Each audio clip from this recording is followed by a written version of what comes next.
Hi guys and girls, welcome back to Watch the Time. So today I'm bringing you another Pagani design. This is the PD-1649. Excuse me, I almost forgot. This is the Tag Heuer Ortavia Homage. This watch was one that got introduced to me by my friend Adrian over at Somewhere in Time. He sort of highlighted this watch to me. It was on sale. Picked it up. Spent a bit of time with it, and actually, yeah, quite a cool offering actually. It's not perfect, but it is Pagani Design, so what can you say? But actually, really cool offering. One that I've enjoyed spending some time with now. And now I've spent enough time with it, I can give you my real thoughts on the sort of good and bad, which I term as pants and pukka. And hopefully by the end of the video, you'll be able to make a sort of an informed decision as to whether it's one you'd like to sort of get in, have in your collection, and so on, so forth. But yeah, I hope you enjoyed the video. I do really appreciate you tuning back in and for your continued support. And without further ado, let's get the camera turned around and get on with it. Hi guys and girls, so this is the watch. As I said in the brief intro, it's the Pagani Design PD-1649. It's a homage, again, no originality from Pagani Design, but I dare say you probably don't expect it. They've gone for a homage of the Tag Heuer Ortavia. And yeah, this is what it looks like. Pretty watch, lots of blue AR coating. You can see the usual standard packaging you get from Pagani Design. Again, you've got the guarantee card unsigned. If it was signed, I'm sure you'd be pretty surprised. And there's just an instruction manual and stuff you can scroll through at your own leisure. I'll keep that cloth nearby just in case my grubby prints get on the watch. But yeah, this is the watch, guys. As I say, it's the PD-1649. Again, like I say, I'm quite happy to get in some Pagani designs. I know they're a bit hit and miss, but sometimes for the prices you can get these for, it's well worth, especially these sort of older ones. The price you can pick them up for what you're getting is sometimes, yeah, definitely worthwhile. So inside the movement is an automatic Seiko NH35 movement. I'll let you have a good look at that. You probably would have seen this numerous times by this point. Yeah, and also, in actual fact, very quickly, I will bring up.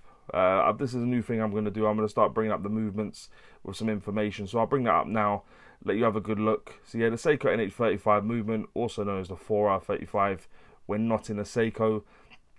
Yeah, rugged, reliable. There's a reason they use this movement in a lot of micro brands and AliExpress specials, is because it just goes and goes. 24 joules, all the good stuff, and normally runs much more accurate than it's showing on the screen at the moment. So yeah, very cool movement. The case, excuse me, the construction of this is stainless steel.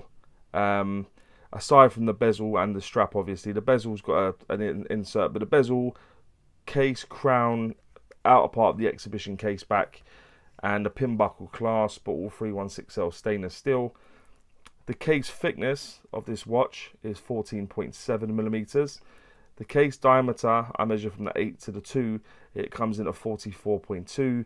When you go from the 9 to the 3, including the crown, that does come in at 47.7 millimeters.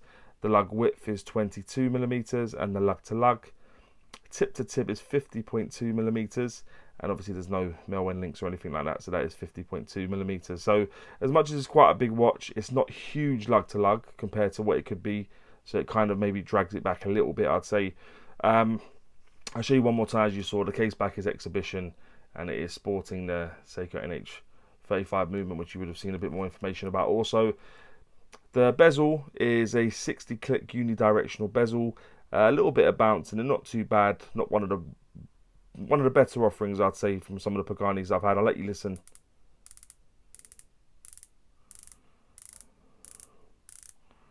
Yeah, every click as good as the last, really. No bounce, no backplay. A little bit of bounce, I'd say. No backplay, but a little bit of bounce. But yeah, ceramic bezel, 60-click unidirectional bezel. The crown is situated at the 3 o'clock, and it is a screw-down crown. I'll let you see it straight. It's signed with the Pagani logo, but yeah, it's screwed down. And I'll show you some more information about the movement in a little bit as well, in terms of when I unscrew the crown and stuff like that. The strap it comes on is a leather strap, actually not too bad, nice and supple. Feels pretty good. Feels like it would last a while actually. The clasp is a pin buckle clasp, and it is again signed. But there's never normally a problem with Pagani signing elements. They're pretty good at doing that. They like to do that. The crystal covering that dial is only a mineral crystal. It looks like a single dome mineral crystal, and it's got quite a bit of blue AR coating on there, which you'll see in the lighting and stuff. But that's cool. It looks good. Yeah, I like that. I do like a bit of mineral AR coating, as you'll know.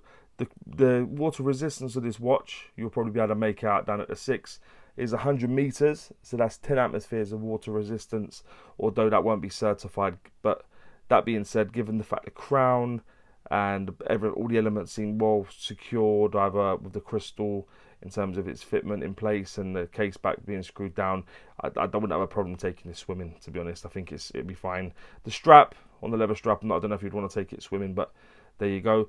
But yeah, 100 meters of water resistance, so 10 atmospheres, and the weight will appear in the top right hand corner. Is in and around 90 grams, give or take. But let's have a look at the dial now, guys. So what you've got is you've got a railway track sort of just above the rehaut, just for every minute and hour and stuff.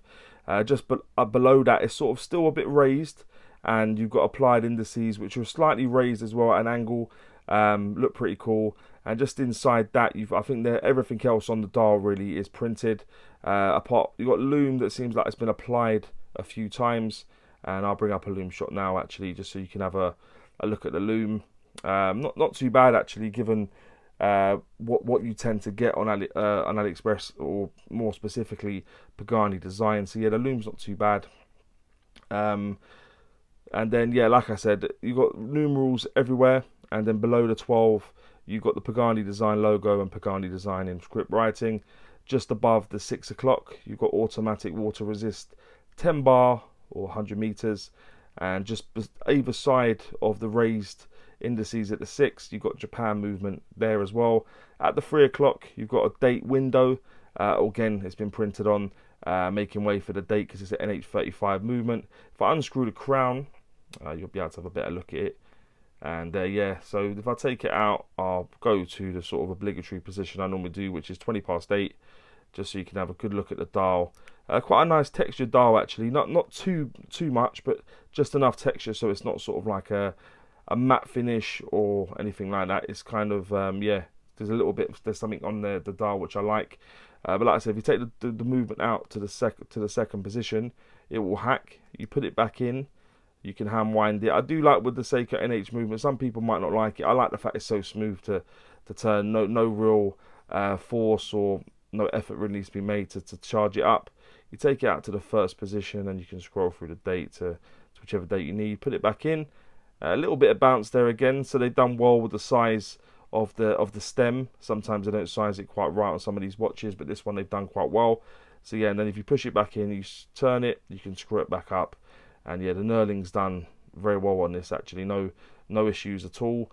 But yeah, that's the dial. They got the hands. Part of them are skeletonized, but I don't mind. They're still enough because you've got loom on the end of the hands, hour, minute, and seconds. You've got sort of like quite a long second hand, which sort of reaches out just to the inside of the railway track, going around the outer edge. Yeah, and everything else is done to a pretty good standard in terms of that. So what you see is the hour hand sort of kisses the inside of where it gets raised, and the hour hand kisses the inside of the numerals. So yeah, in terms of the hands and everything else, the proportions are done very, very well. But yeah, that's the dial. Let me just pop it on the wrist now, guys. Give you an idea of what it looks like on my wrist. My wrist is just above a 7-inch wrist, for your reference. And I'll wear it a bit loose. Actually, no, let me do it one more up. Give you an idea what it looks like on my wrist. So yeah, that's what it looks like on me. As I say, my wrist is really like an average size wrist, so it should give you an idea of what it would look like. And if your wrist is a bit bigger, obviously it will conform even better. So a bit smaller, then you might have problems depending on how you like your watch to fit, but that's all subjective. And you would have seen it in daylight conditions during the intro. But yeah, let me just take it off quickly, give it a quick wipe, and then we can crack on with. So then yeah, what we'll move on to now is, as I always do, I do the pants and pukka section. We always start with pants. I like to kind of hide with pukka. So what I think is pants is the case size. So they've sized this as a 44mm case.